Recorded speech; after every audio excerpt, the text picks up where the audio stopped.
Bonjour et bienvenue dans cette nouvelle vidéo support de formation Access où nous allons aborder les listes de choix dans les tables. Vous pouvez télécharger ce fichier qui servira d'exemple dans un lien sous la vidéo. Dans les tables, par exemple comme ici dans la table adhérent que je vais ouvrir, je vais me mettre en mode création de suite. Dans cette table, on n'a pas grand chose, on a le matricule d'un adhérent, son nom et son prénom. Tout ça en texte court, avec une clé primaire sur le matricule. Ici, nous aimerions rajouter le genre de l'adhérent, homme ou femme, deux valeurs possibles. C'est vrai que si on devait respecter scrupuleusement la méthodologie de base de données relationnelle, vu que ce sont des valeurs qui vont se répéter très souvent, soit homme, soit femme, il faudrait faire une table genre avec deux valeurs, homme, femme, un ID, ID jar, et mettre ici ID jar, il y aura un ou deux, et faire une relation de 1 à plusieurs. On peut faire l'économie de tout ce travail parce que homme-femme, ce sont des valeurs qui en fait ne vont pas changer avec le temps. L'orthographe sera toujours la même et on ne va pas enlever homme par exemple, ou on ne va pas en rajouter un troisième. Donc, vu que ces valeurs resteront toujours constantes, il est possible de faire directement dans la table, en choisissant dans type de données, assistant liste de choix. Voilà. Hop, ici nous avons un assistant. Il nous dit où souhaitez-vous que les données se trouvent. Soit on veut que les données de la liste déroulante se trouvent dans une autre table requête, ou alors il nous propose de les taper nous-mêmes. Eh bien nous, on va les taper nous-mêmes. Toc. Allez, suivant.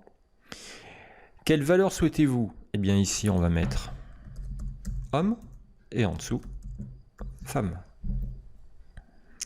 Nombre de colonnes, une seule dans ce cas-là. On fait suivant.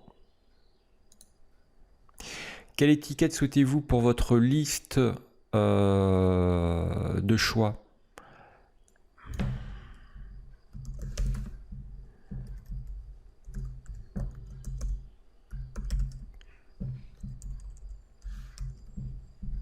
Genre adhérent.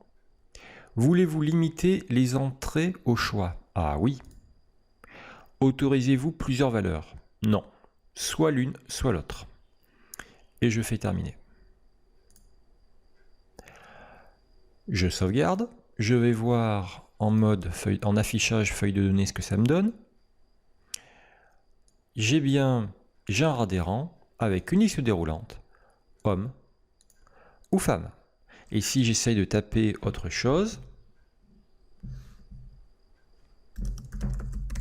comme par exemple à renseigner, il me jette. Je fais échappe pour sortir de là. Allez, échappe, échappe, échappe, échappe. Allez, je reviens en mode création. On va en faire une deuxième. Toujours pareil, donc ça, on réserve ceci à des valeurs qui ne vont pas bouger avec le temps, qui ne vont pas se modifier avec le temps. Allez, par exemple, on va dire que ce sont des personnes qui s'inscrivent uniquement pour un mois donné, donc je vais mettre mois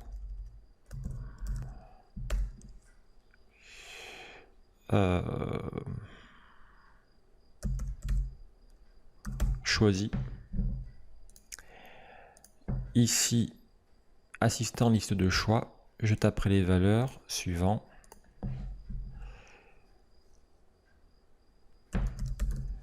Janvier, février, mars, avril, etc. etc. Voilà, je ne vais pas continuer. Là, c'est les mois de l'année, ça peut être les jours de semaine, trimestre 1, trimestre 2, ce genre de choses. J'insiste bien. Alors là, je ne vais pas aller jusqu'au bout, hein, je fais annuler. Mais c'était pour vous montrer une autre utilité. J'insiste bien, c'est ceci, cette possibilité-là est à prendre uniquement lorsque ce sont des valeurs qui sont saisies et non pas calculées, et lorsque ce sont des valeurs qui sont fixes. Hein. Les mois ne vont pas bouger, les jours de la semaine ne vont pas bouger, on ne va pas rajouter un 8e jour. Voilà. Par curiosité, si je reviens sur Gérard Adhérent, vous pouvez faire un tour dans liste de choix qui se trouve là. Et vous avez ici les paramètres de l'assistant.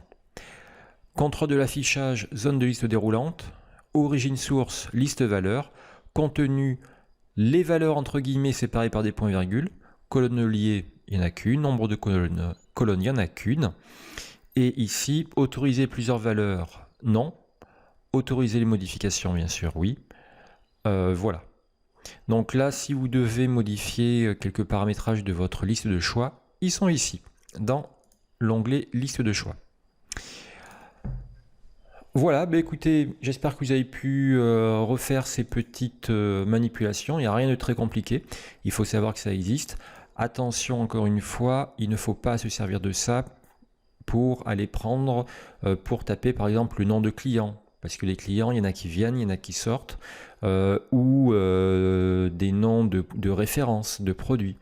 Il y a des produits qui arrivent, il y a des produits qui disparaissent. Ça, ce sera dans des tables avec des liaisons de 1 à plusieurs. Voilà, bah écoutez, si vous avez suivi cette vidéo jusqu'au bout, je vous dis bravo et à bientôt.